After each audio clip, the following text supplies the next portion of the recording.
Good morning, everyone. Welcome to the Modern Market, where every day we discuss all things to do with the market, that is the crypto market, the NFT market, the metals market, the stock market, and how to make some, or ideally, a lot of money on the internet. Load out discussion today. We've got Bitcoin not making us a lot of money, going down a little bit unless you're short the market. However, gold has bounced back to 5K. We'll discuss those majors today, as well as talking about Vitalik's long post suggesting the L2 experiment is dead for Ethereum unless they execute on something the L1 cannot do. So Brad will speak to that in very interesting debate.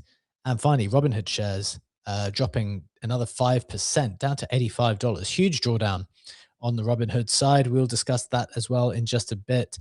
And also today, we're delighted to be joined towards the end of the show by GMoney, one of the best traders and investors that I know, who's been doing this for a much longer time than us.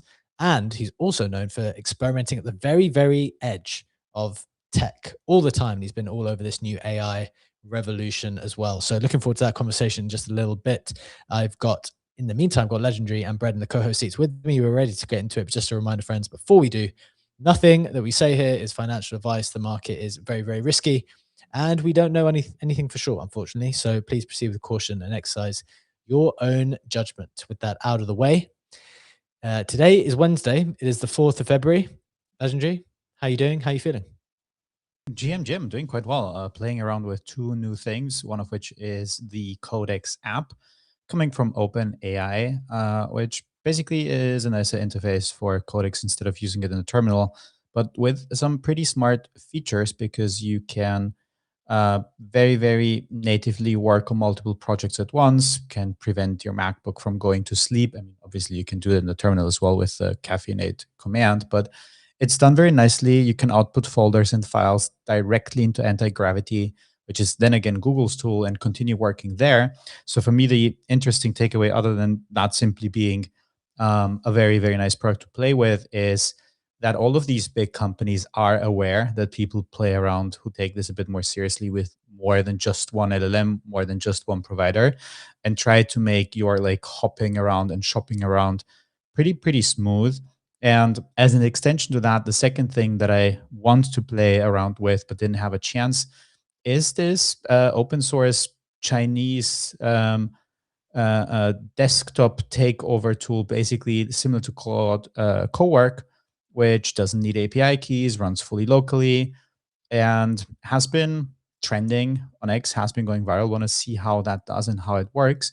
And someone, I don't remember the name, has had a very good take on that, that basically it is because of this pressure that we're seeing coming from Chinese companies either open sourcing their models, like Kimi 2.5 is open source, you can run that as well, that basically this pressure coming on the market is the sole reason why our Claude, OpenAI, and Gemini subscription are not $5,000 a month, but have a very reasonable price of $20 to $200. And I do tend to agree with that. And I see Brett nodding along as well. Can you imagine? Can we imagine? I don't even know that. I don't have anything more than that. Could you imagine if we did not have the competing factors and let like a few, like if you had the power that is granted by a Claude bot restricted to a singular LLM provider, the amount of money they could charge, bro, you're like unfathomable amounts of money, unfathomable. Like what you can achieve. You replace a couple employees with that, and people would pay for that. Yeah. Interesting stuff. Well, aside from that stuff, Brad, how are things going on your side? What's going on? You've got a headline that you can sink your teeth into today, a bit more on the technical side. But you're excited about that. Finally. Yeah, we were just joking before the call. It's like, for whatever reason, like the market, the industry always has those drop on like a Tuesday or Thursday, which obviously on Monday, Wednesday, Friday. So it's like, I know it happens and I have to come back and, hey, do you guys discuss the thing that I'm interested in? No? Okay, we'll talk about dollars. But yeah, so it hits my day. So I'm very excited to talk about that. And then this isn't going to be part of the headline because I'm veering a little bit, but I'm going after some people on the timeline now these days. Cause like people are trying to clear, like, I mean, on that, like in that vertical, because they're like trying to act like they didn't like it wasn't a psyop for years that like L2s are Ethereum. It's all one big fucking box. That's all, like, it's a whatever thing, like the entire marketing positions. So like, yeah. So you could do a little victory. Are you saying we're going to see a little victory lap, Brad? Yeah, I'm going to do a victory lap. I'm just like, man, like, I don't actually care. Like, you can do whatever you want, but it's just like, guys, like, why is everything a game? I guess is my thing. I don't know. It bothers me. Well, look, we're fired up. We're fired up today. Can't wait for your segment there then to break down exactly what people need to know, just so they're up to speed with what the position is on the technical side, because I think that's important. And then to get your take, and let's see that victory lap. I'm excited. I'm excited for it. Maybe a little grave dance too. I don't know if anyone's been put in their grave, but can you pair a victory lap with a grave dance? Do you think that's I mean, yeah, dancing on graves is a thing. But I prefer the meme of the dude who's just like over the grave. Okay. So less of a dance, more of a pose. Someone can cut that and stick it in the chat. Right, good stuff. Right, and just a reminder, we do have GMoney joining the show towards the end today. Excellent investor, been doing this a lot longer than us. Always on the frontier edge of the bleeding of tech as well. So I'm really interested to have that conversation in just a little bit. So before we get there though, let's get you up to with everything that you need to know, starting with the price action. As always, we have Bitcoin, unfortunately, continuing its decline. It is now down, how much? It is down a couple of percent to $76,000. We also have ETH down 1% to 2.2K. Got BNB down a couple of percent to 749. We've got Solana down 6% to $96. Gosh, that sounds not good. But it's down the same amount as ETH on the week, down 25%. And ETH is down 25% in a week as well. Hyperliquid is also down. You can't fight gravity, is what I've said about some of these assets. It can be a good asset, still down 7% on the week to 7% on the day to $33, only down 3% on the week. So holding up pretty well, all things considered. One thing I would shout out quickly is Canton, down 6% on the day, but up 6% on the week. In the type of week that we've had, this is that kind of more corporate blockchain. It's trading at towards a $7 billion valuation. People do not talk about that on crypto Twitter because I think they don't like it. Maybe it doesn't represent what they like. Maybe it's not as decentralized enough. But the valuation is high at the moment. So just wanted to point that out. On the meme coin side of things, we've got Doge flat, Pepe flat. How can Pepe be flat if Bitcoin's down 2%? We were talking about this yesterday as well. What's going on? Pepe is literally flat while Bitcoin is down 2%. Maybe these meme coins have just, they've front run everything else. Is that what we're thinking? I don't know. We'll discuss it in a second. Pengu's down at 2% as well, only 2%. Down 27% on the week, which is the same as ETH and the same as Sol. SPX is flat today, down 22% on the week, which is the same as ETH and the same as Sol. Bartcoin down 2%, only down a touch more on the week, down 30%. So interesting numbers coming out here. Getting into the headlines themselves that we'll be talking about. We're talking about Bitcoin being down, whereas gold did bounce back up to 5K. We've got Vitalik writing on the L2 experiment, which he is suggesting is certainly over in its current form, declaring that it's not worked out with the Ethereum L2s as they were initially designed, and the original vision is going to need to change if they are going to be successful. Whereas it looks like the L1 is actually able to scale a bit better now in itself. So Brett will take us through that. And then finally, Robinhood shares down another 5% to $85. Some notable price action. We had Tria TGE yesterday, who we were partnered with in the run up to their token. And it's up 42% from the TGE. I think it TGE'd relatively low, around 200 mil FTV. It TGE'd around 100-ish or 150 or so. And it's up 40% now to 240 mil FTV, I just checked. So pretty strong performance out of the gate. Let's see if that maintains. Hype's down 10% to $33. Burb is down 15% after the big upbit move yesterday. Settled at around 300 mil after it ran to as high as around 400. Some other news, which I think is important. Ondo secures EU regulatory approval to list first round of tokenized stocks and ETFs in Europe. That is pretty cool. Galaxy Digital announces $482 million of Q4 losses. sending shares down 16%. I think that was predominantly in the in their investments. Their holdings have been marked down, I think. Bluff raises $21 million led by 1KX Network to build next generation for online betting. Again, core thread that is running through a lot of these raises and a lot of what is people think is going to be successful is gambling and betting. That is what we see there. Arvedao votes to end deployments on ZK Sync, Metis, and Sonium due to lack of use. Athena announces an exchange points program to reward genuine trading activity on Athena-powered exchanges like Ethereal and Hyena.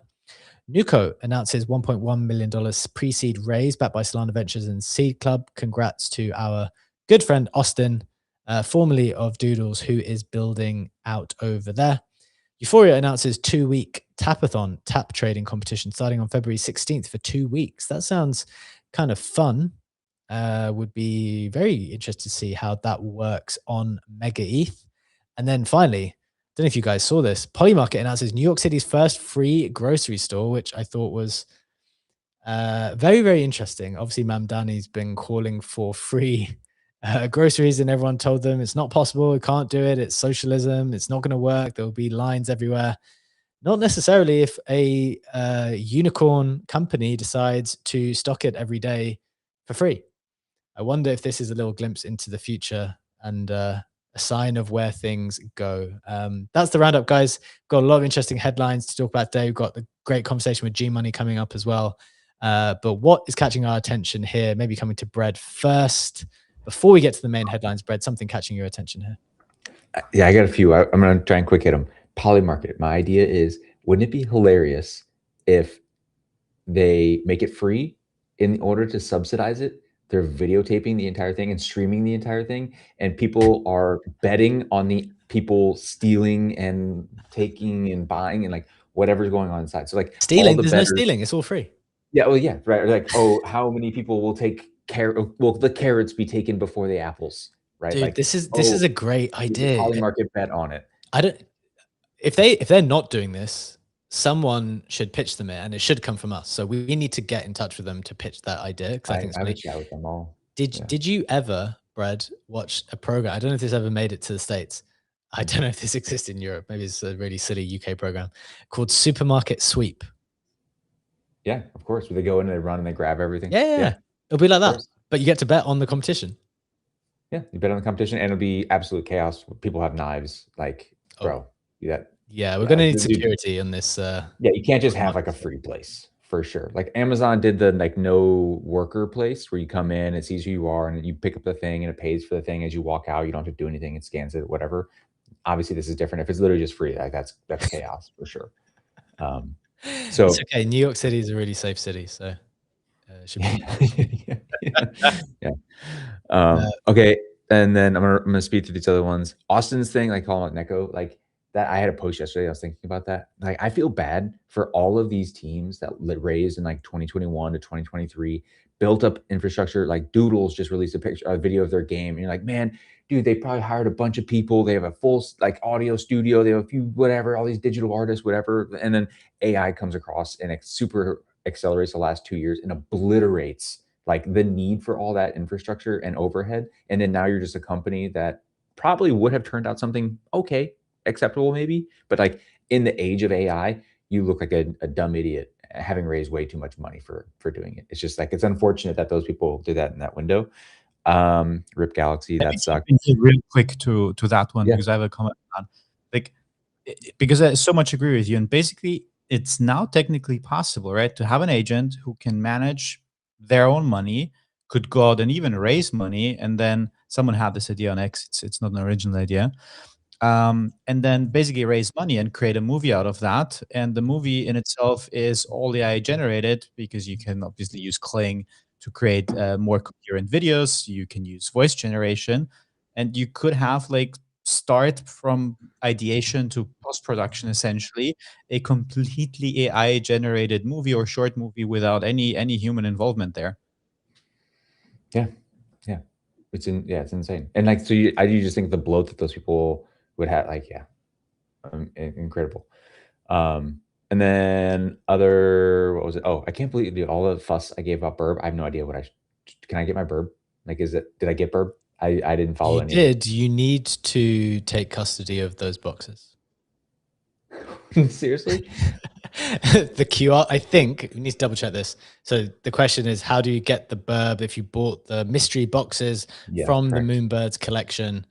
How do you get the tokens attached to it? And I'm pretty sure the answer is you need to take custody, and there's a QR code inside.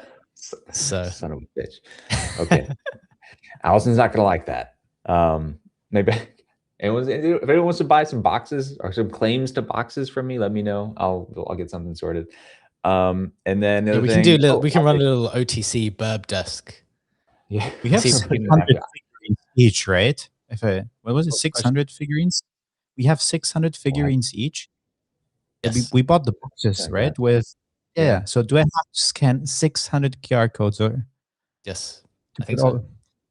Son of a. This is smart supply control. It's like, you're gonna get a token, but we're gonna make it so much work that you're never gonna claim that token. Yeah.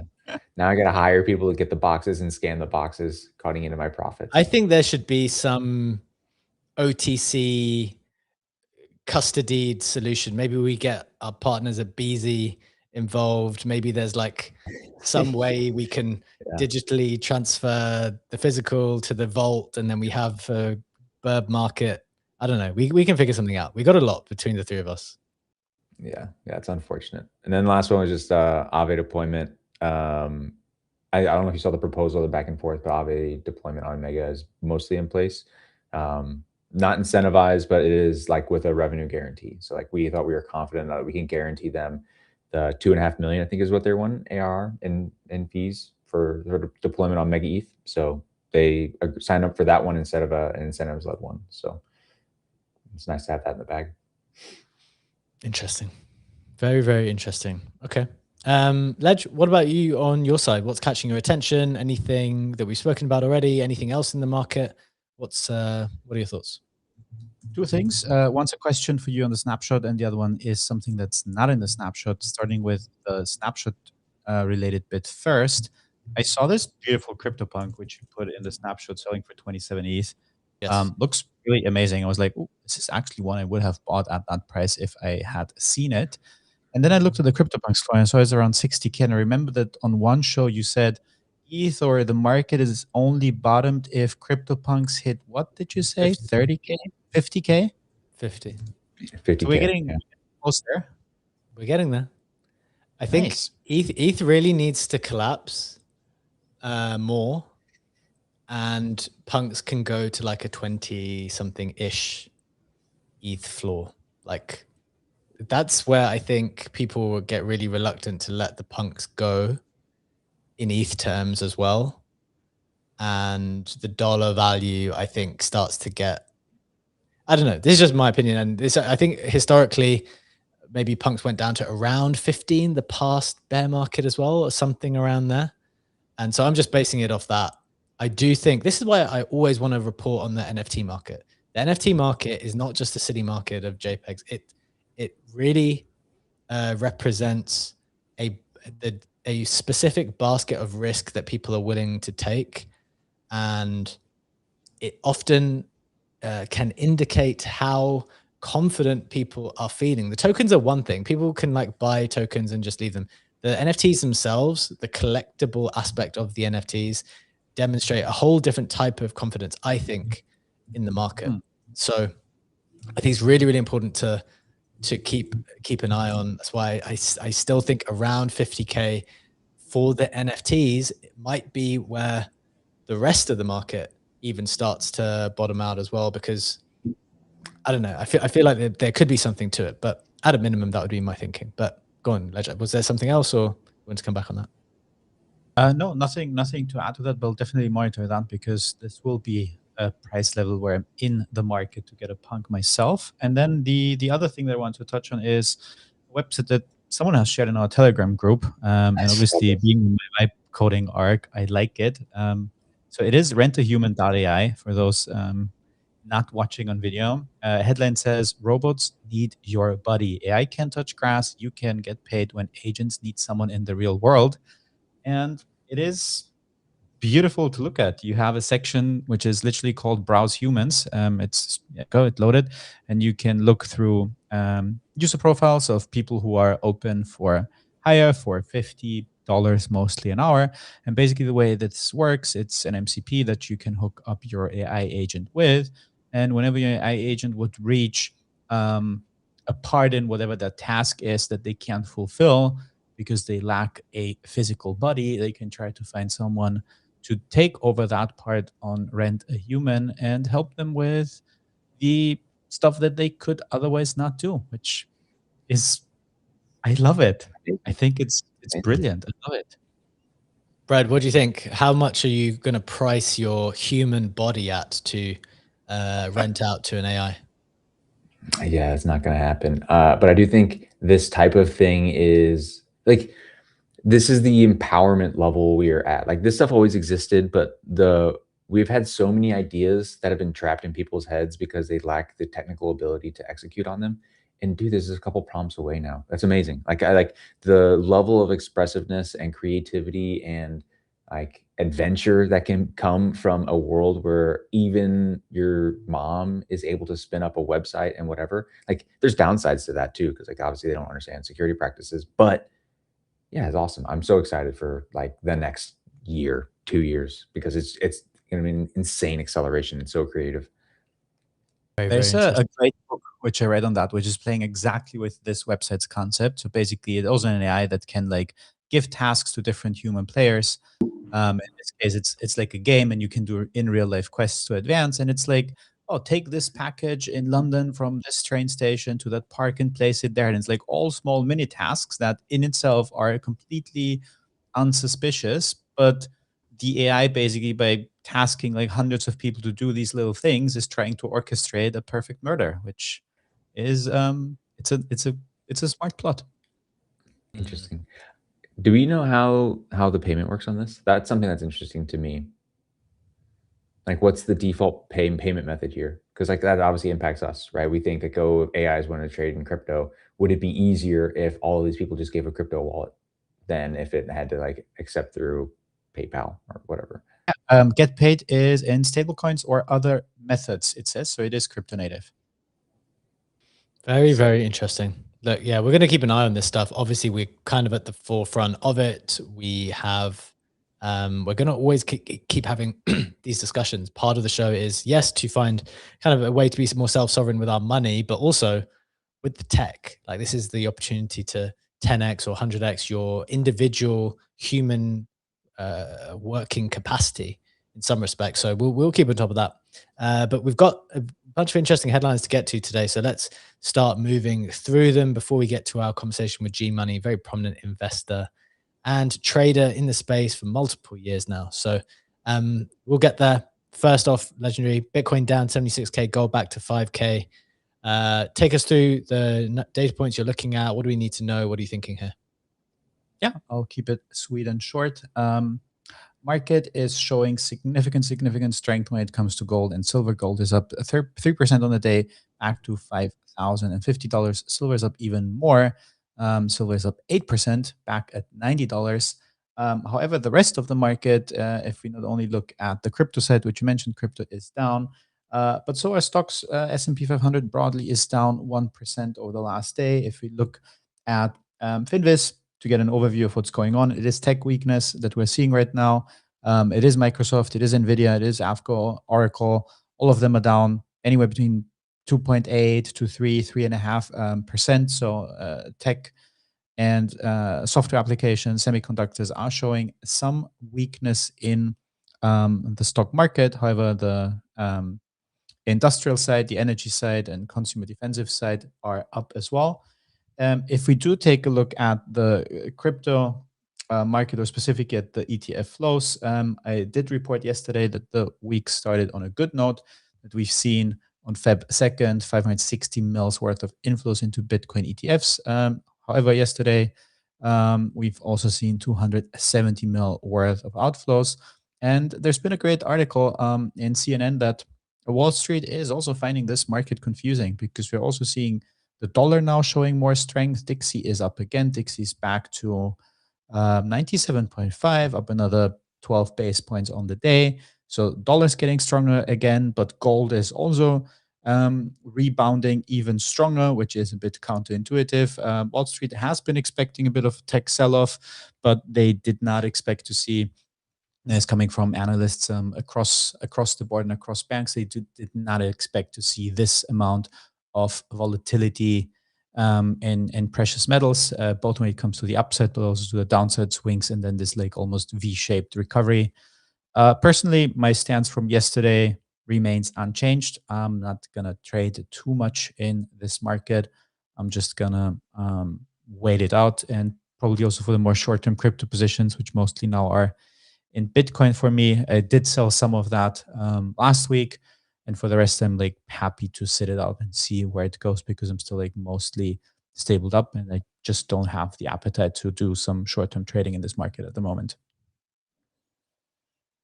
What are you doing with your gold allocation? I'm in a similar vein. I kind of got to the point where I had the amount that I wanted, which is around 10%, maybe in gold now.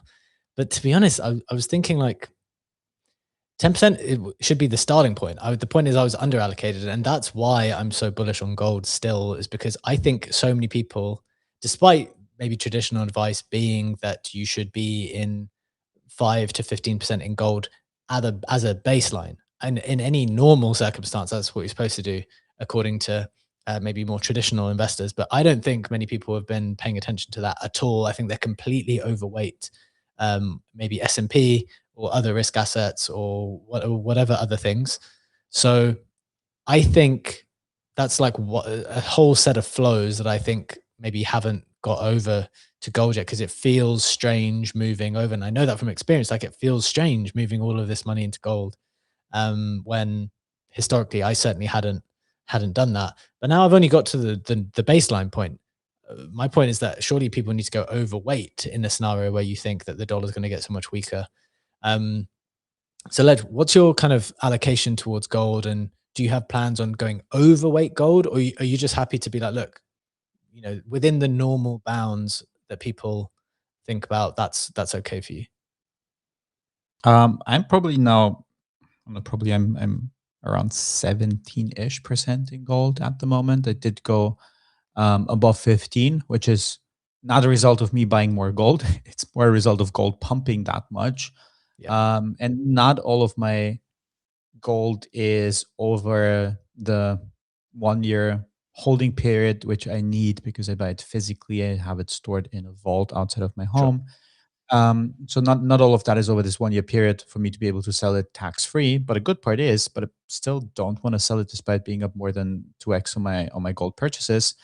So the thing which I want to change now is my savings plan. My monthly savings plan is for the MSCI World, right? This is where most of the money goes in at the moment, but I don't have any regular mechanism of acquiring gold. So I probably want to come down on the savings plan part a bit, and I try to acquire maybe like 20% of what would be the monthly savings plan volume in gold instead.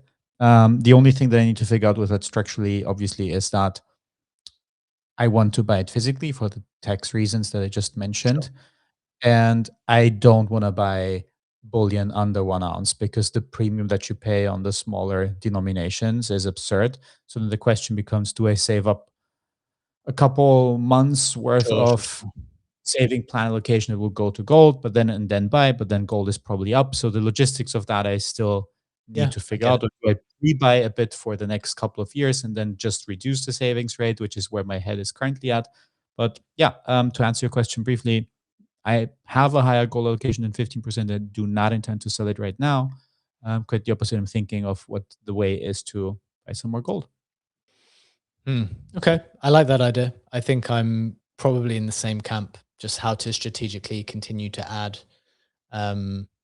maybe not in huge buys like it was a little bit earlier in order to get here on the path from, you know, in the 3s and 4Ks, but maybe, I don't know, something strategic and more disciplined now that we've already got to where we are.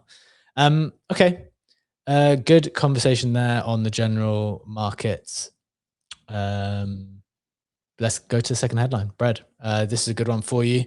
where we're going to be talking about Ethereum. We're going to be talking about L2s. We're going to be talking about Vitalik. What do we need to know about his latest long post on Ethereum and L2s and why everyone's been spinning around over it? Yeah, this one blew up. So Vitalik, founder of Ethereum, one of the founders of Ethereum, came out with this post yesterday and did like a status update on the roadmap or the vision for Ethereum. So reminder for people, Ethereum for several years now, it wasn't the original vision, but for several years now has been under this guise of the, not guise, but just like under the plan of the roll-up centric roadmap. And what the roll-up centric roadmap is, Ethereum L1 does not scale, is not prioritizing scale, and it is making changes to itself. It is prioritizing, enabling other chains. These other chains are Base, Arbitrum, Optimism, all these L2s. Megeth also is an L2. And it is enabling them to scale on behalf of Ethereum, right? They are totally separate chains, but they hook into Ethereum in various ways. There's a lot of technicalities there. And over time, you've seen a lot of like Base is Ethereum, Arbitrum is Ethereum, all these other chains like, well, yeah, it's a separate chain, but it's actually the same chain. I remember when I tried to understand what the hell an L2 is. And in that time, I remember on my bed watching a video going like, wait, it's a separate chain. Like it's a totally separate chain. This isn't Ethereum. It's a totally separate thing. Well, the Ethereum community has caught a lot of flack because everyone like me, and a lot of people were like, guys, they're totally separate ecosystems. They're capturing totally separate fees. They're getting funneled out. If you go to other chains, you can see, or other data websites, you can see that. But the Ethereum community is like, no, they're part of Ethereum. Eventually, they'll reach a stage where like they're kind of indistinguishable. They're still trying to figure out the best construction from that. Along that journey, it has been tough to realize some of the technical properties in order to get there. It's taken harder for proving to happen. It's taken longer for proving to happen. And some of the the underlying technical patterns just did not work out the way that they had planned. So with all of that as backdrop, Vitalik posted yesterday and said, look, we're looking over, or we're reviewing I'll just read it for him. There's recently been discussions on the ongoing role of L2s in the Ethereum ecosystem, especially in the face of two facts. One, L2s progress towards stage 2. For those who don't know, stages just denominates or tells you how far along the L2 is in their technical properties that makes them closer tied to Ethereum and trustless or permissionless or centralized, right? Like if a stage 2 L2 doesn't have the ability to upgrade the contract, to take away funds, to do all this stuff, right? So it has some technical properties. The other thing was L1 itself is scaling. Fees are very low. Gas limits are projected to increase greatly in 2026. That's a relative term. It's not actually greatly, but it's greatly for Ethereum.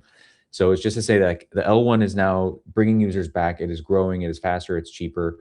And L2s are not progressing as fast as we had hoped. And with that, he's basically just said like, man, we gotta like reorient ourselves and reprioritize where things are going. And where it's going is like, we need to bring stuff back home. We need to continue to scale the L1. We need to continue to actually do the L2 stuff. But there's a section in here that got the most out of the actual post. And if you go down, he said like, if I were to build an L2, over the past few months, yeah. Isn't it actually in here? Where is it? He did 2 of these. Where is it? Where are the numbers? I don't know. I'll just say it. But like I believe it's in this post. But in doing this, he also cited. He said, if I were to build an L2, this is what we would do. Right? It wouldn't be Base, where Base is just a middle ground step up from Ethereum, a 1-to-1 copy of Ethereum. Right? It's a copy of the EV, or it's EVM equivalent. It's a little bit faster. It's a full-fledged blockchain. It's kind of overlaps pretty heavily with what Ethereum does, so it kind of replaces it. He said, if I were doing it, I would either, 1, lean into exceptional scaling, which is like beyond what an L1 can do. I got pretty excited about that because that's something that we're doing specifically, obviously. I would do very specialized stuff for an application that makes sense. That's like a Lighter, right? Lighter is leaning into making a perps platform that is an L2 that can leverage some L1 stuff because of some ZK circuits. Very exciting, good construction. I would do some weird stuff with MEV, like enshrining in Oracle. Also something Mega ETH is doing. We have an enshrined Oracle with Chainlink. I would like do something to reduce latency to basically zero. Also something Mega ETH is doing with the 10 millisecond block times and proximity markets. And so he basically just called out, I would either be exceptionally specialized in an application, like so like that's ZK, that's privacy, that's whatever, or have a technical properties for that, or I would be heavily specialized in performance, and that is latency, throughput, Oracle stuff, whatever. And that is what got everyone talking. You're on mute. You're on mute. You So in essence, part of that is this general purpose L2, where we are just we're faster than the L1 without any specific specialization, which I think a lot of people's idea of scaling was at one point is not the way to go. Yeah, I mean, and like he didn't specifically denounce that, but like this is something that I've been theorizing for years why I joined Mega ETH. It was like these, like, if you're a base or an Optimism or an Arbitrum, you are less performant than a Solana, and you are like more performant than an Ethereum, right? And like you kind of just like aren't anything unique, right? Mega ETH is like leaning into specifically like, if we're going to go down this path, we're going to do something that takes us further beyond like a Solana could ever achieve, right? Like that's specifically where we're going, and we're leveraging the technical properties to do that.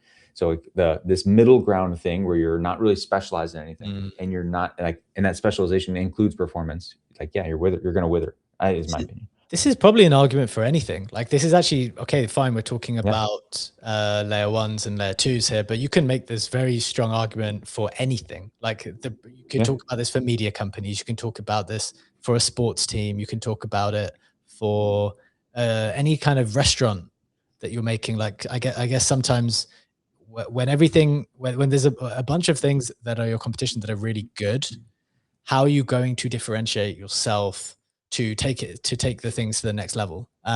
Maybe some of those examples are not perfect because in a way those already established chains have this type of oligopoly already.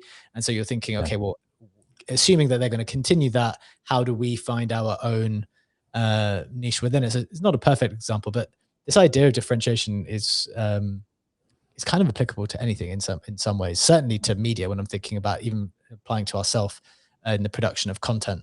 Got to be different. You can't just try to do the same thing that people have already done.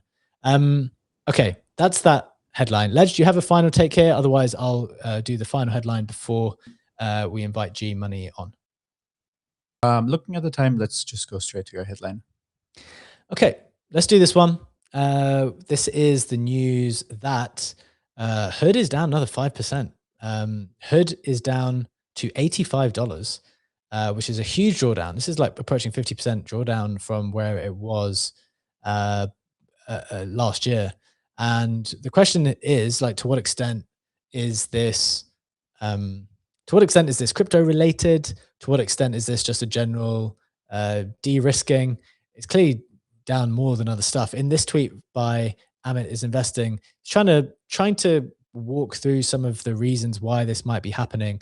I think there's a couple, and actually crypto does appear in not just his thinking, but also Flood's thinking, who's a very prominent investor, trader in the space, also big hyperliquid bull. So we'll come to that in a second. I think one of the thinking is that this crypto meltdown, as Hood is associated with crypto, and they think the Wall Street potentially thinks that trading volumes have topped for the cycle. And it says, yes, in terms of crypto, yes, it's ugly. Robinhood make a good chunk of crypto from crypto being traded, and it's very, very high margin. And so I think that's definitely in part. One question though, I think being raised is that it's kind of weird to see Robinhood specifically get hit so hard when names like Coinbase are not down as bad. However, I would counter that with, if you look at the circle chart, for example, Ledge, I don't know if you want to pull up the circle chart at the moment. Gosh, if you think this is the only crypto stock that is down bad, it's absolutely not the case. Like if you look at Circle right now, it's pushing beneath $60, I think. So let's just pull that up. If you put the all-time chart on this one, you can see it went as high as $230. $230. Hot out of IPO. Stablecoins are going to change the world. This is the best thing This is the only way to get crypto exposure all the way down to 60. I've made this point a couple of times now. When you start to understand, like we're very have a deep understanding of crypto markets, but the stock market is increasingly just looking like low float, high FDV to me. This is an incredible pump out of the gate, thinking everyone's got to get exposure to crypto and stable coins. And that's the thing that under Trump is going to be amazing because they're going to provide regulation. And then you see this incredible drawdown. This is as bad as any other token if you bought at $250. So this is an incredible drawdown. It's not just Robinhood getting slammed here. This is Circle as well getting slammed. And if you look at overall stablecoin market cap in the industry at the moment, during the bull market, it's just up only, over and over again, up only. I know because it's one of the metrics I look at very, very closely. And more recently, it started to plateau and it's just started tapering down. It's an excellent indicator for where you are in the market. Obviously, a lot of stablecoins are, Tether have the majority on chain, but Circle are there as well. So that is affecting them too. Thinking about what Flood said, though, this is his tweet on why he thought Robinhood is down. And it's a little bit, it has some similarities. So maybe he goes in a different direction. He says it's the largest outperformer for the last 2 years, 25% of its revenue in 2025. But most importantly, its growth did come from crypto. So that overexposure to crypto is definitely there, and therefore it's going to disproportionately hit Robinhood, I think. In his opinion, I haven't actually used Robinhood, but it said the product is actually very bad compared to the rest of their product offering. I'd be intrigued. I think Bread's a user. He thought it was quite easy to use at one point. And then maybe finally, this competition coming from Hyperliquid. Now, obviously, disclosure is that he's a humongous Hyperliquid bull. But the suggestion is the only crypto trading product growing faster and is priced far more attractively when you compare valuations. I think this is maybe the first time people have gone as far as to say, like, we're getting to a position where people are really, really entertaining the idea that Hyperliquid could be a proper competitor to all of these other companies. It was always part of the vision. It was always part of the dream. But I think this is the first time people have started to really entertain the idea that it could be. So those are some of the ideas being shared. Ledge, maybe coming to you quickly here for a final take before we get into our conversation with GMoney in just a moment. Yeah, I think the fact that we've spoken about HIP3 and we've seen HIP3 overtake Binance's volume for the future side of things kind of shows you how relevant of a player it has gotten. And I would argue that people who want to trade crypto significantly have been doing that on Binance. And now you have this decentralized competition actually taking the first spot. And that is also meaningful for Robinhood. If you think that most of this recent pump, which we've seen last year, has been caught by crypto doing so well. So if that gets reversed, plus you have strong crypto native competition, it does make sense that the stock price is down as a result of that. Yeah, I think all these crypto stocks are going to get hammered. There's a bunch who are still at this stage of the market trying to IPO. There's a huge list. I've written 4 or 5 of them down on my whiteboard, which you can't see behind me because I've taken it off out of the screen. But I've written them down because I think it's worth to keep them on your list because it's getting late in the market to try to IPO for crypto. I think now it's certainly going to be more difficult. And so I think you want to have a list of those ready. Brett, final question to you before we get into this conversation with GMoney. You're a user of Robinhood. You're like, I remember you said you put all of your stocks across, or you did something and started playing around with it. I thought you thought the UX was good. Do you have a take here on why Robinhood might be down? Are you still a big holder? I think you transferred from being a Coinbase holder to a Robinhood holder. What's your thinking? Yeah, I'm happy to report that both are down. So like I didn't make a right or wrong decision there. But like, yeah, it is. I like the long-term thesis for this is still that the younger cohort can one-click port an entire portfolio from their dead parents and dead grandparents into Robinhood.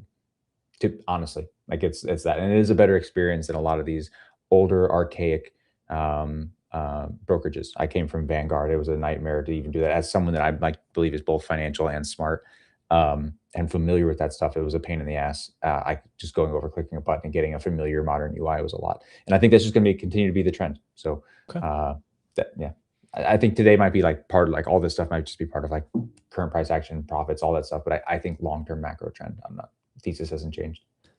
Okay, good stuff. One click port. That's the the bullish UX unlock, I guess. Good stuff. All right, look, I think that's enough on Robinhood. I do think keeping an eye on these crypto IPOs and where they're going is worth keeping an eye on as we move into the rest of the year, because still people are wanting to come to market. But look, we're going to cycle out now. Brad, thank you for joining us as always. Delighted to have a conversation now with one of the most prominent and well-known investors and traders in the industry. Delighted to welcome to the show today, GMoney.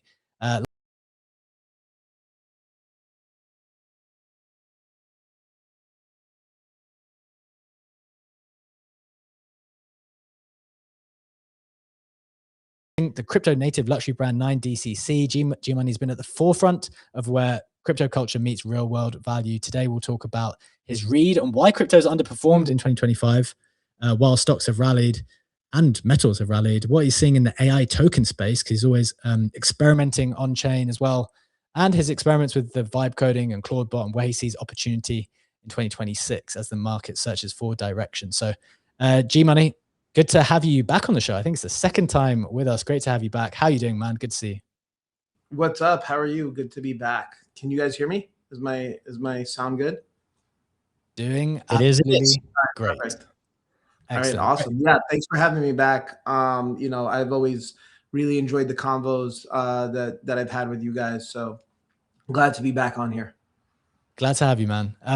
Let's get straight into it. Like, first and foremost, I know you've kind of gone off and done other more entrepreneurial things in more recent years. The way I first got to know you was as a talking head, talking markets, talking trading, talking opportunity. So I think that's where we should kick it off. Like, what's your current view on the crypto market? We saw a complete reversal in crypto now, a complete dislocation from Bitcoin specifically, and all these other assets just kind of kept trending upwards. How are you viewing the current state of the market? Yeah, I mean, when I look at crypto, like, I'm obviously sad, right? When I look at my portfolio, I still have a ton of my net worth in crypto.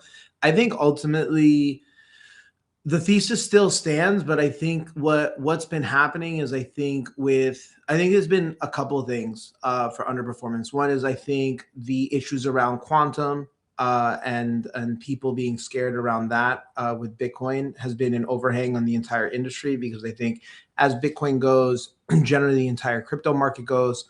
And then, you know, I think I remember Kobe tweeted something like this like a week or two ago, I think when copper was running.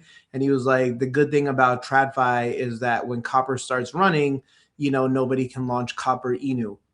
And I think that like really describes the crypto market really well, where when something starts going, because I don't think you used to have this in previous cycles where, because it was much harder to launch a token, if something went and a narrative went, you couldn't like create a derivative off of that like pretty easily. You know, you needed to invest time and money, much more time and much more money in order to launch a token. So it had to be like worth it, and you had to be thoughtful about it, as opposed to just kind of dev something on Pump Fund and, you know, suck away liquidity or, you know, trading volume from that. And I think, you know, that's really been like the issue, right? That's like the good, we want permissionless systems, but in those permissionless systems, it allows people to kind of create derivatives and whatnot. And I think like it's because the market, because of that, the market becomes super, super fragmented, right? And if you take a look at the amount of tokens that are in existence, and the amount that get made every day, we just have increasing and increasing supply without any necessarily increase in demand. In fact, like a decrease in demand in the current market. Whereas, you know, you look at stocks, there's been a decrease in supply, right? Like, especially when you look at all these pre-IPO companies where, you know, I was just reading something this morning where Amazon, Apple went public 4 years in. Amazon went public, I think 3 years in, with revenue of like $100 million. So, you know, people had, you know, retail and public markets had an opportunity to make those investments. Whereas now it's like, you know, SpaceX, you know, IPOing at 1.5 trillion. You're probably looking at a lot of these frontier models IPOing upwards of $1 trillion, you know, at least 500 billion. So like a lot of that stuff is happening in privates. You know, there's just the supply isn't there. Like there's no, and like that's like the good part, I guess, about regulated markets on top of like investor disclosures and whatnot, is that, you know, you're not seeing like the floodgates open where people are getting inundated with supply. And that's, I think those are like the two main things that I see of like why crypto can't get out of its own way. I'll also add that, you know, I think the metals, it's like, I guess it's really concerning. And I'm sitting here and I'm thinking about the thought process behind it. Like ultimately, things like Bitcoin, and I think I'm also bullish on Ethereum long term, like rise to the top. It just probably takes a little bit longer for that thesis to play out as people go through it. But like gold is obviously outperforming. Silver is, you know, before I got into crypto, I was a gold bug. I was a silver bug. I made probably one of my better trades, you know, before getting into crypto was I bought silver. I bought a ton of silver the day after Lehman Brothers went under, and which was a very, very good trade. And so I've always, you know, it's kind of like we've come for full circle. You know, I was hanging out with a couple of my crypto friends last weekend, and you know, all the crypto bros has turned into gold bugs. So like, I don't know, is that signs of like maybe a short-term bottom? Who knows? But you know, like that was my thesis for gold, right? And if I knew if I knew that Bitcoin existed in 2009 when I bought like when I basically full ported silver, you know, like I you know, probably be in a much different situation right now. Indeed. I've got two questions. I want to talk the metals thing with you. I didn't know you were a gold bug before, and you're completely accurate. I mean, the proportion of time we spend now on the show talking about metals is crazy. Like we would never have predicted this when we started doing this 2.5 years ago, but I wanted to go in that direction. But first, you also mentioned this oversupply in crypto, which is definitively true, right? Pump fun. And just the proliferation of all tokens, these token launching mechanisms have made it incredibly easy. But not only in crypto do you have that to contend with, because I think the other thing that's happening now, and I'd love to get your view on this hyperliquid stuff, which is so many other things are now becoming tradable on crypto rails. And I put this tweet out months ago where I said that I think this is incredibly bearish for crypto, because all this stuff, once you're in the same room, once you're in the same platform, and Bitcoin is next to Google, which is next to gold, which is next to uranium, which is next to whatever, then suddenly we're all in competition with each other. And I think I got clowned on it. Like this was months ago when I said that. But what do you think about what's going on with hyperliquid now and all of this, like all of these other opportunities to get to trade things, whether it's spot gold or whether it's uranium on leverage and all of this stuff? So I totally agree with you. I think that even so for instance, like one of the things that I'm working on with AI that I'm like deep in the weeds on is creating a back testing strategy so that I can test these strategies that used to work when I used to trade, but like I just wasn't a programmer, so I couldn't develop these strategies, and now like I can, and I'm actually back testing them. And I was hoping, and we'll get into that in a little bit, but I was hoping to get them live this week, but I hit a couple snags, so maybe hopefully next week. But as I'm looking at it and I'm like, okay, like, yeah, I can do it through like traditional rails, and you know, I have an interactive brokers account, which I'm probably could connect. But then I'm also looking at like on-chain liquidity and like, all right, well, you know, I can also trade NVIDIA. Like for instance, like I was in front of my computer last Friday when the news hit that NVIDIA and the OpenAI deal was falling apart. And then like, obviously markets are closed. What did you do in that moment? I brought up NVIDIA on Hyperliquid and I looked at it.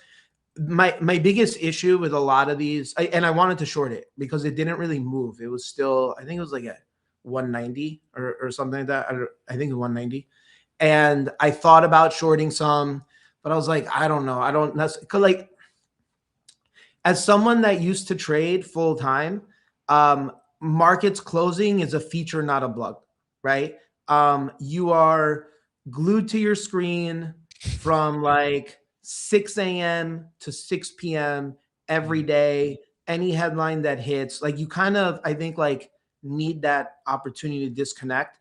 And my issue was I was just like, I don't necessarily want to like monitor this position. And then on top of that, like there's not going to be much liquidity because it's the weekend, so I can get wicked out on it, and this and that. So I didn't do it. But I remember like the first thing I looked up, I was like, oh, like that's bear, because that's the way I used to trade, right? I used to be able, I was very up to date on all of like the stories, so that when incremental news hit, I basically knew, do I buy or do I sell off this? And I was like, man, if this thing is actually true, this is bearish for the entire AI circle jerk, for lack of a better term, of all these accounting things that are going on.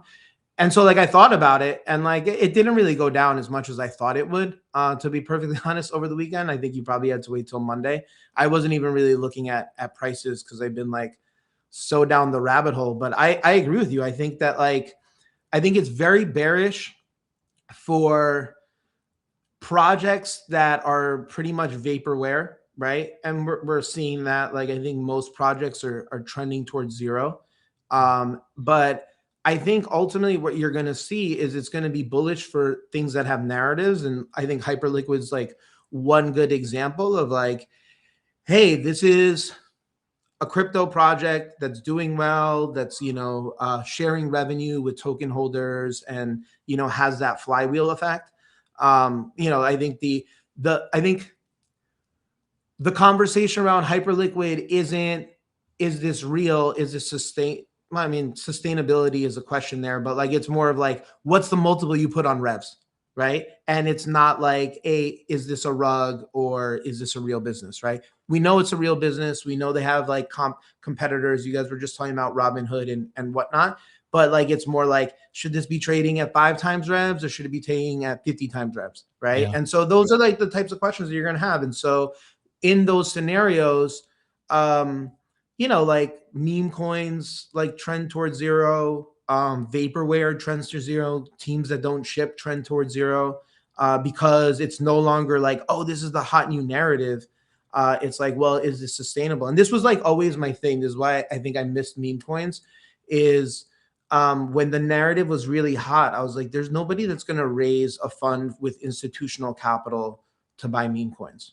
Right. And nobody did, as far as I know. Right. Like, we had it, obviously we had it with crypto. We had it a little bit with NFTs because, there's, I think, a different type of story there. They're collectibles, they're digital collectibles.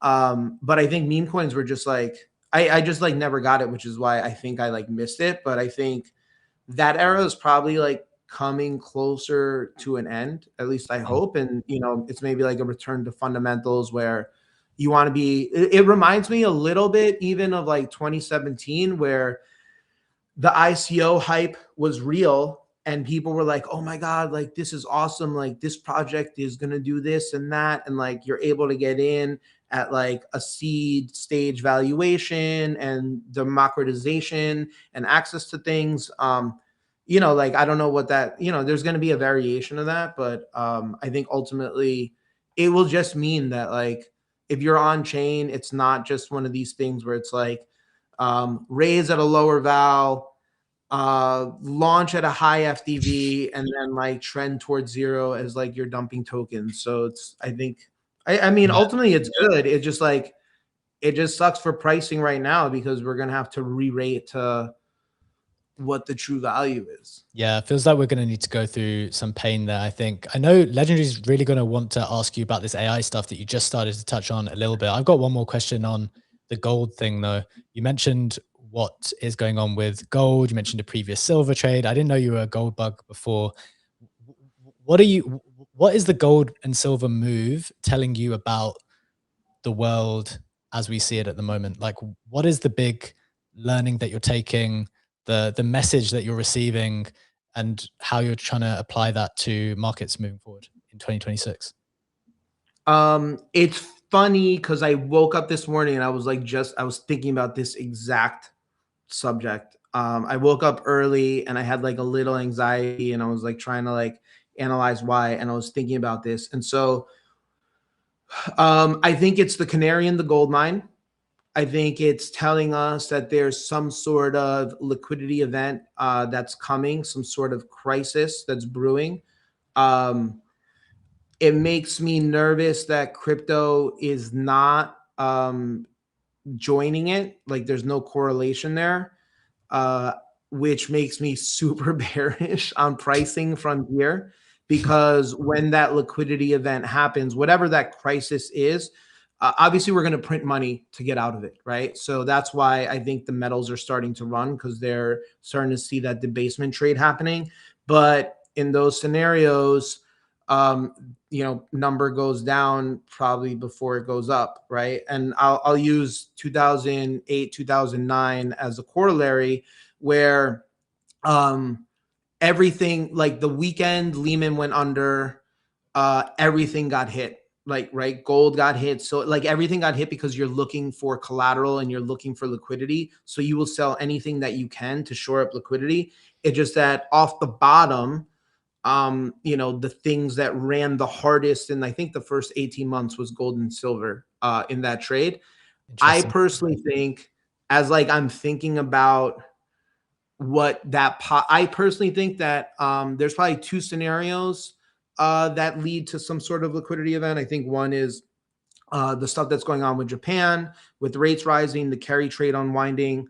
I have to do a little more work on that personally, because again, I've been like so deep in the rabbit hole on AI stuff that I haven't necessarily been keeping up with macro as much as I would like.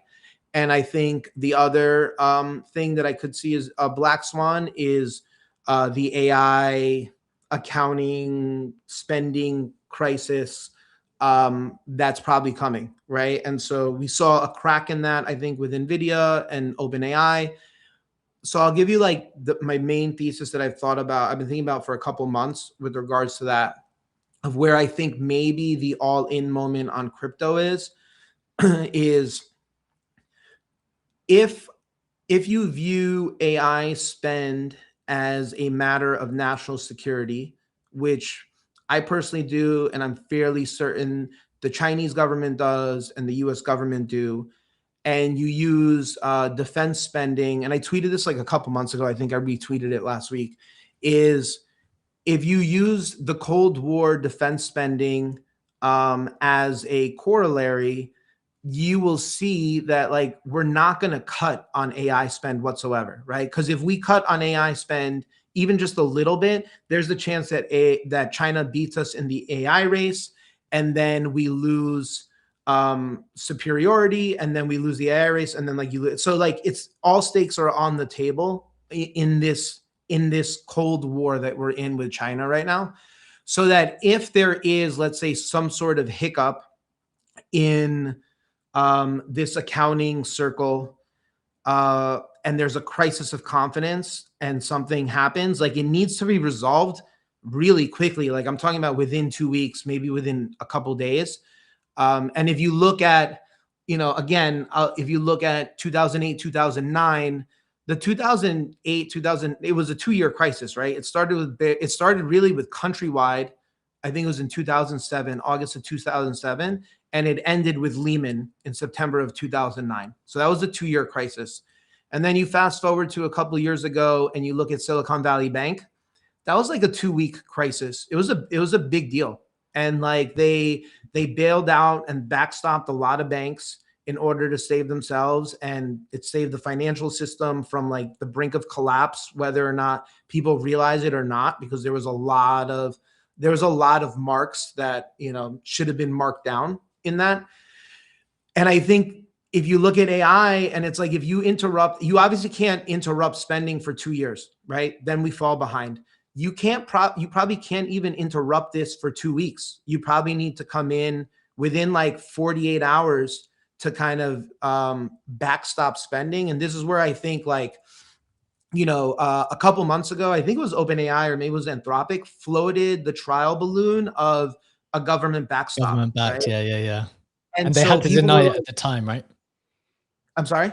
They had to deny it at the time. Yeah, they had to deny it at the time. But like, if you just think about this from like a game theory perspective, like there is an implicit backstop because we can't lose this war if you view it as a matter of national defense.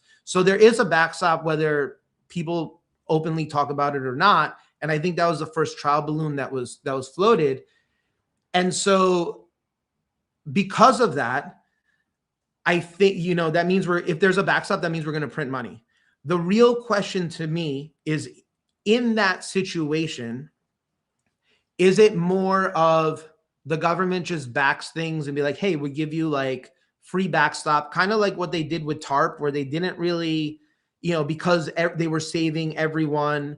They didn't take any equity. They didn't take any like upside, right? They just saved the system. Or they like, yeah, sure, we will back this. We will backstop this. But like, we're taking a 50% hair. We're taking 50% of your equity through preferreds or whatever it is, right? Like however it is they structure it. And so like to me, that's like, slice. Trump's taking a slice. No, yeah, for sure, right? Like I think he set the precedent with Intel, with some of these rare earth elements, right? But the real question is, what percentage is right? Because like, you know, if they're going to come in and implicitly backstop everything, then it's like, okay, you know, you should get like a majority of the equity. But then on the flip side, you know, especially if they're public companies at this point, it's like, well, pensioners, you know, you're hurting pensioners and savers and people's 401ks and whatnot. So there's like that populist, you know, you don't know where things land, right? And I think I go back to the financial crisis a lot, because like you look at Bear went to zero. JP Morgan was pretty much backstopped, right? They didn't really lose anything. Lehman went under because Dick Fold was an asshole, right? Like nobody wanted to work with Dick Fold, and he was the CEO of Lehman. And so they're like, yeah, we're going to zero it out because the guy was a dick, apparently like really bad behind closed doors. So you don't know how that situation is going to play out. So it makes it really hard, I think, to position in like the AI sector and that trade. But I do think like when that moment happens, we're like printing massive amounts of money to continue the spending. And I think that's where you probably like all in on like your favorite crypto projects, right? And like gold and silver included, right? Like if I were to take, or let's say commodities, I think like probably everybody in crypto is now a commodity bull, but like for right reasons, right? Like, and I think that like different rare earth elements, copper, gold, silver, you know, Bitcoin, ETH, Solana hype, probably like you do really well. Yeah, but I think you have to wait for that scenario. And like, it could happen next week. It could happen in 2 years, right? I don't know when it's going to happen, right? So that's like the hard part of it, but that's how I'm like kind of viewing that. And there's also probably like a million other black swans that like we haven't even thought of, which is why they're called black swans. Makes a ton of sense, and really, really like your analysis. But here's also the thing that I'm curious about. Like, you know, I know you as a trader. We've known you for quite a while, and you described how you view the AI market, how you think about like this national security fight for hegemony, mostly between the US and China. What clicked for you that you said, okay, I'm not only viewing this as a market, but I actually want to vibe code myself? Because like early in the interview, you just said you can't even keep up with the macro right now to the extent that you wanted to, because you are like so busy vibe coding. So what clicked for you that you got into vibe coding in the first place? So I've been trying to vibe code like literally since the ChatGPT moment when it came out like 2 years ago, a little over 2 years ago. I think it was November of 2023, right? I've been like messing around with it, and I've been trying to make stuff for myself, because I've always, you know, like I think like everybody, I've always been an idea guy. I have like a million things that I've always wanted to build. It just wasn't worth my time to hire a dev to build it, or I didn't think there was like much upside in it or whatever. They were like personal productivity things or whatever. So over the last couple of years, I would always try to vibe code stuff. I really wanted to, you know, even when I was at 90cc, it's funny, like, and I'm probably going to start talking about this more because it's one of the things I've been working on. Whereas at 90cc, I would always be talking to people about socials on the team of like, and I'll give you guys like a little bit of an inside look at like retail, right? And I'll use this as one example where if you do a photo shoot, you'd be lucky like for a brand, you'd be lucky if you can get it done for $2,000, right? Realistically, maybe like 2,000 to 5,000 between getting models, the location, makeup, stylist, like all these things to create like a great shoot. Let's say it's $5,000, right? And I'll use, this was a real example from one of our shoots that we did. And so it's like from a one photo shoot, maybe you'd be lucky if you get 10 pieces of content, like 10 posts.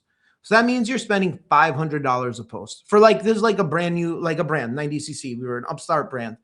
I think the calculus is very different if you're like Louis Vuitton, right? And you could be like, yeah, we're gonna generate like millions of dollars in sales from being associated and blah, blah, all this shit. So you can justify that. But as an upstart brand, $500 per post, I was always talking to my team is like, we need to get this down to $50 a post. We need to be able to bust out content really quickly, cheaply, fast, easily, and not break the bank. And the cheaper that we can make content for, because you also don't know what's going to go viral, right? You know, like I'm sure you guys see this, right? Like sometimes you post something and you're like, that's what went viral. I think we see it a lot on X, right? Like, you know, you just type something on a keyboard and I'm like, this is the post that got 100,000 views. Like, not the one that I thought about and like wrote like a lot. Like that one got 5,000 views, but like my shit post got 100,000. So it's like the same thing on Instagram. And so one of the things that I've been working on is like, how do you utilize AI to lower that cost per post? Because again, you want to spend as little as possible, both in time and in money but create quality content that people want to engage with.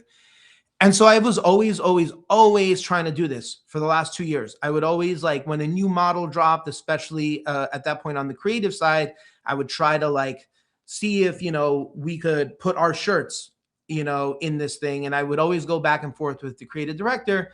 The biggest issue in fashion is the fit, right? Like, it's not like, it's one thing if I'm selling you a t-shirt that's like, May babies are the best babies that we always see on like on Facebook or whatever, right? That like print on demand, they sell you the t-shirt for like $20 and it's like geared towards our parents. But like if I'm selling you $100 or more t-shirt, like I need to portray what it looks like pretty well, right? It can't look like it's like a tight fitted t-shirt, but it's an oversized t-shirt. So that was always the issue when we were working on it. And like the same thing with me. And that's like the visual representation of the stuff that I was trying to work on the app side, where I was like, all right, I want to back test this strategy. And I would always get some percentage of the way there. Like with every update, I would be like, okay, all right, like now it works. And it would work a little bit more, but I still couldn't like fully deploy something. I would be like, I'd get to a point and be like, well, now you need to do this. And I'm like, I have no idea how to do that. And then about a month ago, I was in South Africa. And I saw, you know, I was there for a buddy's wedding and I saw my timeline get flooded with Claude code. And I had taken about 6 months off, like from the summer from vibe coding. Cause I was just like, it's not there. Like, I'll just wait a little bit more. And then I saw Claude code and then I started fucking with it. And then within 15 minutes, I built the Telegram bot that did what I did, which I had never been able to do. Like one of the simple things I wanted to do was build a Telegram bot. And I was never able to do that. And then I did it in 15 minutes. I was like, oh man. And then, you know what I mean? And then like, I started thinking, all right, well now I want to do this. And then I was able to build it. The next thing I built was like a health app for myself, because Legendary, I know you're like working on your own thing, but like for me, right, it's like I have my Whoop band for my heart rate and I have a continuous glucose monitor that I use sometimes. And I have to go to 2 different apps to look at it. And it's like, why on earth do I have to go on 2 different apps to like get like an idea of like my health? And so I was like, all right, I'm going to like create that. And then I created my own dashboard and I was like, whoa. And then like, I just started doing more and more things. And I'm like, this is really, really powerful. And now it's to that point where it's like, you know, I'm messing with OpenClaw. I have a love-hate relationship with OpenClaw, where like sometimes like I think I've been chatting with you on it. So I'd love to hear your takes on it. But like, sometimes I'm like, oh my God, this is AGI. And other times it's like the most retarded genius like ever, right? Because it's like, it's so smart, but then it's like, oh yeah, like how do you do that? And I'm like, I just told you how to do it like 3 sentences ago, right? And so I'm still trying to figure that out. But yeah, it's just like I see the opportunity there. It reminds me so much of NFTs right before they started blowing up. It feels so similar to me. I feel like there's so much opportunity there. It's where I've been spending a lot of my time, because I just think like the upside is so big right now. And I don't know what it is. I don't know how, right? And I'm super curious, like your thoughts, because I know you guys have been like spending a ton of time in there, but like because like I'm trying to come up with the mental model of like where's the upside coming from? So I'm super curious how you're spending your time on it and where you think the path forward is. Yeah, I'm coming from a similar perspective as you just said with your health app, right? I have my Aura, I have my Apple Health. I look at two different apps. I'm like, okay, I need my own custom app. I need to build that because I don't want to flip flop around 20 apps a day, because I want to have one single thing. And this is then after I built that, where I was like, okay, this is where Claudebot is coming in for me, because now I can basically show my little helper how to use the app and just do it as a part of my morning briefing. But similarly, as you said, it took me almost 2 weeks to get the morning briefing pipeline set up that actually works and doesn't break down every day. But maybe sticking on the topic, because you also just said it, right? Sometimes you think this is what AGI will look like. Other times you want to throw out your computer out of the window. And then you see so many things happening on top of that. I think it was Sammy who had started to create this list on X of like projects integrating with OpenClaw, with Claudebot. And here, like 70 of those, Circle has now this hackathon with where you can win 30K if you integrate with their smart contracts. So because we're getting towards the end of the interview, maybe the last question on that, unfortunately, when because I agree with you, I think there's massive opportunity coming from that, but I am not sure if it's coming from the more crypto native layer, because it does seem that a lot of the crypto bros are not only pivoting to being gold bugs, but also being vibe coders. Or do you also think that there's another layer of opportunity coming from the whole agentic vibe coding side that has nothing to do with crypto? So when you say that you're excited about that, just as you were excited about NFTs, is this more like a crypto native and crypto related excitement where you think you'll find pockets of opportunity? Or do you think that a lot of that is going to happen completely outside of crypto? So my initial thesis, it's funny because I had a conversation with Frank DeGods like maybe like 2-3 weeks ago. We hopped on a call for like 20 minutes. He's like, and he said the same thing. He was like, I'm only trying to take calls where we're talking about vibe coding, right? Like that, like if somebody's like, oh, let's hop on a call, I'm like, what do you want to talk about?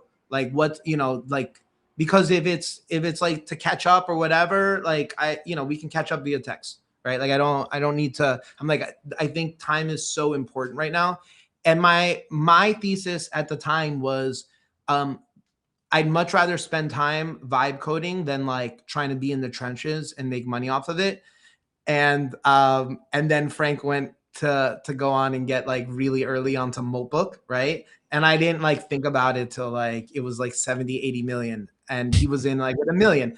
And so like I'm like, all right, well maybe I was wrong, right? Maybe I was I was wrong. I do think I think the higher value play is on the non-crypto side.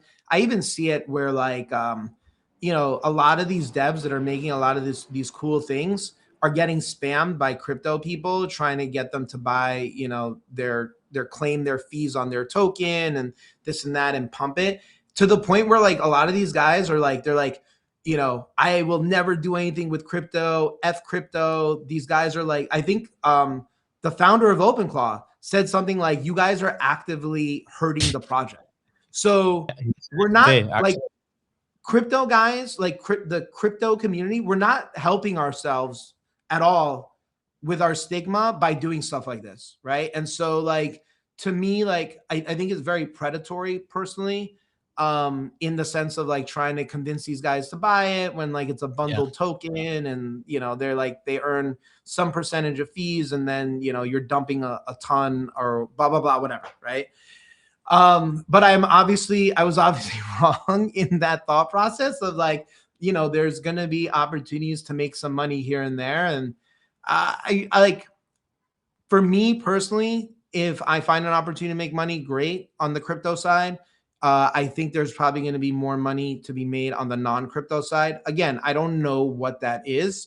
But like, I'm open to it. Like, for instance, like the way I'm personally thinking about this, I think there's like 3 ways I think in like, let's say in a world where the cost of software is zero, I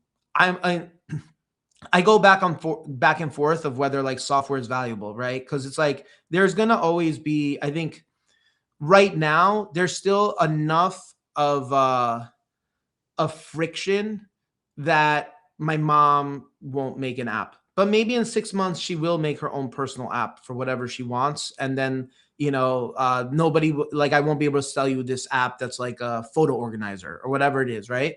But maybe the cost goes to like $2 a month, right? Like I think there's some number where people are like, okay, well, rather than build this out on my own, I will like pay X amount so that it works all the time and I don't have to debug it or whatever. But I think that like ultimately that goes towards zero. So like my thesis on like crypto on like this new AI world, which I'm developing still, and I'm open to your guys' thoughts. I'm super curious what you think, is like, I think doing things in the real world that cannot be easily replicated. Yes. And then you put an AI overlay on it, is super valuable. So that gives you a ton of leverage. So for instance, like if I wanted to make my own hat, it's very easy for me to go on Temu, put my logo on a hat, drop ship it, run a funnel, blah, blah, blah. Everybody can make a hat. If I wanted to make a bracelet made out of precious metals handmade by jewelers in the United States, much harder, right? You can't go on Temu and be like, hey, I want to like make that exact thing, right? Same quality and whatnot. So I think there's like a moat there. And then I think on the digital side, I think just like creating distribution and a following and having a reputation becomes super valuable, right? Trust is a commodity, which is super valuable. I've been thinking a lot about that, like trust, reputation. These are things that you can't spin up, right? You can't spin up your reputation in Claude. Your history, your reputation, your trust can't be spun up. And that's why, and I'm sure you guys see it too, right? You guys have been running this now for a couple of years. People trust you. They know what you stand for. And that's also why I've been like really kind of documenting in real time my frustrations, the things like how I'm thinking. You can even see on the timeline this past week where I'm like, OpenClaw is the best thing ever, to like, yo, I'm done with this. And then like today, like last night, I was like, fuck OpenClaw. Then this morning, I'm like, okay, I set it up in Discord and blah, blah, blah. And like, that's just like how I'm feeling in that moment. And like, I'm being really honest of like, hey, like, I see Alex Finn and a couple of these other guys like being like, this thing is like changing the world. And I sit there, I'm like, I don't believe it. Like how? Because like, how are my results significantly worse than yours? Like by like on different planets.